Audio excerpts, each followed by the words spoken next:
भारत में एक ऐसे मर्डर को अंजाम दिया जाता है जिसके बाद जो आरोपी है यानी कल्प्रिट भारत से फरार हो जाता है और पुलिस के नाक के नीचे से जाता है, जिसके बाद पुलिस को खबर तक नहीं होती कि इस मर्डर को अंजाम देने वाला जो आरोपी है भारत से जा चुका है। मामला कुवैत का है। दरअसल कुवैत में भारत के ही एक कपल रहा करते थे। इनकी जो बेटी थी आंध्र प्रदेश में अपनी मासी के घर रहा करती थी। क्योंकि कपल वहां वर्किंग थे, इसी दरमियान वो वहां रहा करते थे और अपनी बेटी को ले जाने में असमर्थ थे, जिसकी वजह से रिश्तेदार यानी जो उनकी पत्नी थी उनकी बहन के घर पर उनकी 12 साल की बच्ची रहा करती थी।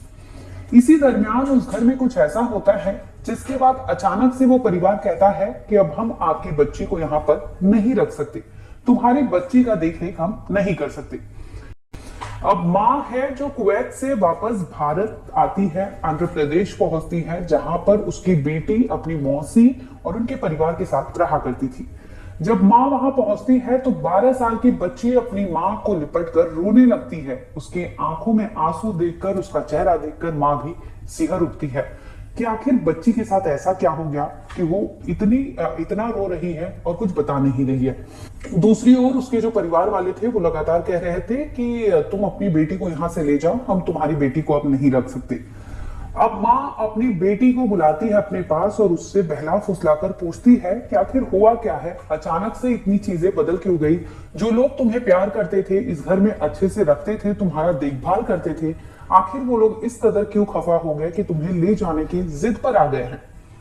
अब मां के सामने पूरा खुलासा होता है कि उनकी 12 साल की नाबालिग बच्ची के साथ उस घर में गंदा काम हुआ था और ये गंदा काम करने वाला कोई और नहीं बल्कि उसकी ही बहन के ससुर थे। ऐसे तैसे मां ये सारी चीजें सुनती है, उसके जहन में सारी चीजें इतनी तकलीफ देती है, वो फौरन अपने पति को फोन करती है कुवैत में कि यहाँ पर उनकी बेटी के साथ गलत काम हुआ है, गंदा काम हुआ है, उन्हें समझ नहीं आ रहा कि अब क्या करें। इस पर कुवैत में बैठा पति बोलता है कि तुम फौरन पुलिस स्टेशन पहुंचो, जहां पर तुम शिकायत दर्ज कराओ, जिस तरह से उसकी बेटी के साथ गलत काम हुआ है इस पूरी कहानी पुलिस स्टेशन में जाकर सुनाओ। आंध्र प्रदेश के ओबिलवीपल्ले पुलिस स्टेशन है, जहां पर वो जाती है अपनी बेटी को लेकर और वहां पर शिकायत दर्ज कराने के लिए कहती है। लेकिन आंध्र प्रदेश की पुलिस का नेग्लिजेंस देखिए कि उन्होंने एफआईआर दर्ज नहीं कराई और समझा बुझाकर ये पूरे परिवार को वहां से भेज दिया, जिसके बाद मां आहत हो जाती है। अब बाप को ये बात नागवारा गुजरता है कि उनकी 12 साल की बच्ची नाबालिग बेटी के साथ इस कदर से अगर जुर्म होता है तो ऐसे में पुलिस ये रवैया कैसे अपना सकता है।